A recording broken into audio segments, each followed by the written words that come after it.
Welcome in, NFL Daily by Chat Sports. Tyler Jones here. Thanks for joining us as it is time for another mailbag. In particular, we're talking trades today, and you may be wondering, how do you take part in these mailbags? We do them on our live shows where people use the hashtag NFL and they super chat, and we react to their questions in real time here on the program. So let's go ahead and get started with our first one. An $8 super chat from Ice Wallow says, Brian Daboll, bald head G-Men.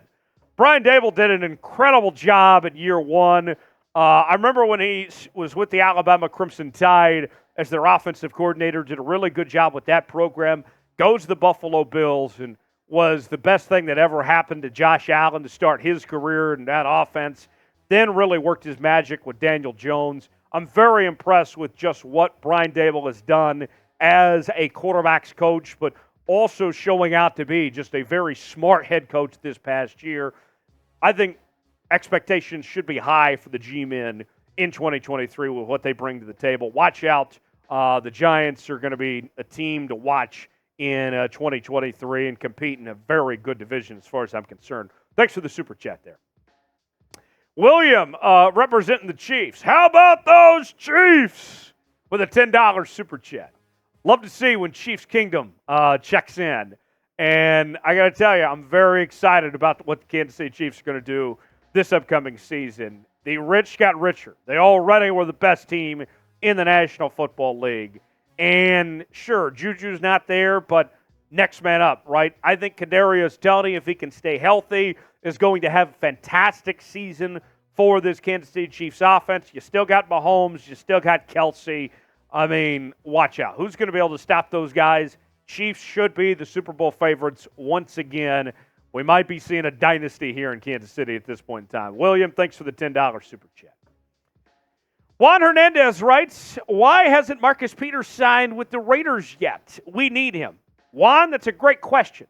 I do think that Marcus Peters is going to end up with the Las Vegas Raiders when it's all said and done. It seemed like that there was two options for Marcus Peters. It was either go back to the Baltimore Ravens and take a reduced role since they brought in Rock Ya-Sin, formerly of the Raiders, or be a starting outside corner with the Las Vegas Raiders. I know the Raiders are not that great of a football team with what they've done this year. I think they've taken some steps back this offseason with that team that they've surrounded Jimmy G with and what Josh McDaniels has put together. I think that, McDaniels is a dead man walking at this point in time. But Marcus Peters, I don't think he hurts. He would be an improvement based on what they got because we know that defense is just awful there in Las Vegas. They need all the help they can get. Marcus Peters should be a member of the Raiders any day now as far as I'm concerned. RC Planebuilder writes, Mike Evans and Leonard Fournette to Atlanta. Okay, let's break that down piece by piece. I don't think the Bucs are moving on from Mike Evans anytime soon. The Bucs are in a weird spot, right? Where they have too much money that they have to pay to actually rebuild and start from scratch. Although they probably should rebuild and start from scratch, the financials, they're kind of just stuck where they are. And they have to just make do with what they have. If Baker Mayfield plays well, then the Bucs could contend in that division. It might be the worst division in the league this upcoming year. So Mike Evans isn't going. Leonard Fournette, why would you want Leonard Fournette? You just got Bijan Robinson. Okay? Bijan's going to be incredible. And that backfield already was decent in Atlanta as is. So I don't see either guy ending up in Atlanta there. Sam, the Rams fan, what are the chances the Rams trade Aaron Donald? I don't think he's getting traded before the season begins. I think the Rams kind of want to see who they are in 2023. If the Rams are decent, if they're contending in the West, if they're better than what most people expect them to be, I know that there is a quiet but yet still recognizable voice out there that believe that the Rams could be decent this year. Not a whole lot of people, but there are some that think the Rams are going to be okay. If they are okay, then you don't trade Aaron Donald. You go ahead and go all in and see what you can do, and if you can contend and compete. But If they get off to a slow start, I think you trade away Aaron Donald because you don't know how much longer he's going to be able to go and how much longer he plays. I mean, if you trade him mid-season and around the trade deadline, if things don't get off to a good start and you trade him mid-season, he doesn't have a choice but to take the trade and play and get something out of him. He's not going to retire in the middle of the season. He might retire at the end of next year, but there's no way he retires in the middle of the season. So you have to get something for him. So we'll see. If they start out slow, trade could go down. Should the Rams trade Aaron Donald? Y for yes, N for no. It's our pinned comment today. I will give a half answer to this. Should they trade him? Not right now, but if they don't play well, yes. That's my answer. What's yours? Let us know. Ruski writes, if the Dolphins can't get Cook, should they try and trade for Josh Jacobs or Saquon Barkley, or just try and get Cook? Let's break this down one by one. If they can't get Dalvin Cook, should they go for Josh Jacobs or Saquon Barkley? I say no.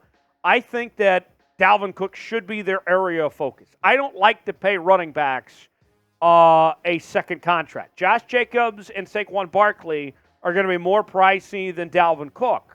Dalvin Cook, you're looking at just a one-year deal, maybe 2 years, wherever he goes.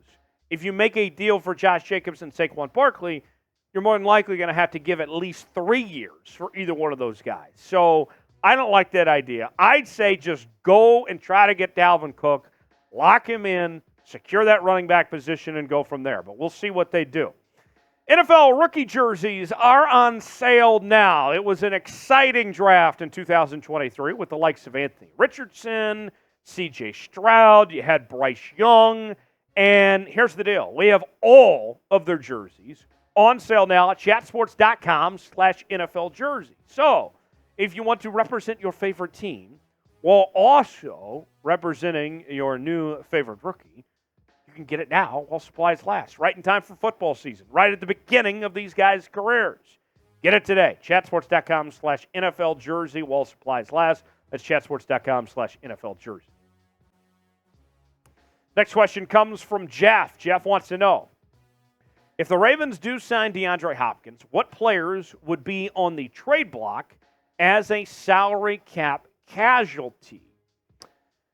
J.K. Dobbins immediately comes to mind. He would be one. I think that the Ravens have questions about J.K. Dobbins as far as what his fit would be in Todd Monken's offense. That would be a loaded receiver room. Obviously, there wouldn't be seats for everybody. If you bring in D-Hop, then Rashad Bateman's future comes into question potentially for that Ravens team. I don't see D-Hop going to Baltimore, but there's not enough room for everybody. Somebody's got to go. Those would be the two big names I would think that Baltimore could potentially be reaching to move on from. Monte says, Matt Eberflus for Coach of the Year. I am very interested in this Chicago Bears team in 2023. I think that Justin Fields is going to be the most improved player in the entire league this upcoming season. I think you could see a year. It's kind of like my bold prediction going into 2023. I think you could see a year out of Justin Fields this year similar to what we saw out of Jalen Hurts last year, of taking that big jump, that next step up. The talent around him is better. The offensive line is better as well. We know he's a talented player, that he's got all the tools you could ask for. He's a hell of an athlete. I'll say this. I don't know about Coach of the Year because there's some other coaches out there that are very good and going to have a case to be Coach of the Year. Like, how can you not make Andy Reid Coach of the Year pretty much every year, basically? Right? Are you going to try to tell me there's not a better coach than Andy Reid right now? So I don't know about Coach of the Year. But watch out for most improved player to be Justin Fields and for this Bears team to see their win number go up. Stephen Smith. Not Stephen A. Smith, but Stephen Smith. Stephen with a V. What's the latest with Budda Baker, and will he get traded? Still waiting at this point. He hasn't been traded yet. There are some teams that seem to be natural fits that are looking for help in that safety department that could use significant upgrades. But we continue to just wait and see at this point in time. I know Washington, Pittsburgh, those teams in particular have come up as potential partners, but the asking price appears to be a little high for Arizona of what they want for Budda Baker. So we'll wait and see, but until his market comes down, there's probably not going to be a deal done. Where will Budda Baker play this season? Tell us what you think in the comments section. Give us a team of where you think he will end up. Let us know in the comment section below. All right, got time for another question or two. This one from Massachusetts football guy. What do you think of the Stefan Diggs chat? I think things kind of simmered down on Stefan Diggs. I think he's not going anywhere. I expect him to stay with the Buffalo Bills. Sounded like him missing, mini camp, not showing up, leaving, whatever. It was just a matter of miscommunication of some sorts. He's still going to stay a member of the Buffalo Bills. He and Josh Allen are going to be a great duo, I think, for a long time. He's not going anywhere. I'm sure you, as a Patriots fan, would love to see him out of the division. That's not happening. So, hate to break it to you, but Stefan Diggs is just fine there in Buffalo. Hit me up on social media, Twitter, Instagram, and Facebook. Also on Threads at Tyler Jones Live. That's where you can find me. I'll see you next time right here on NFL Daily.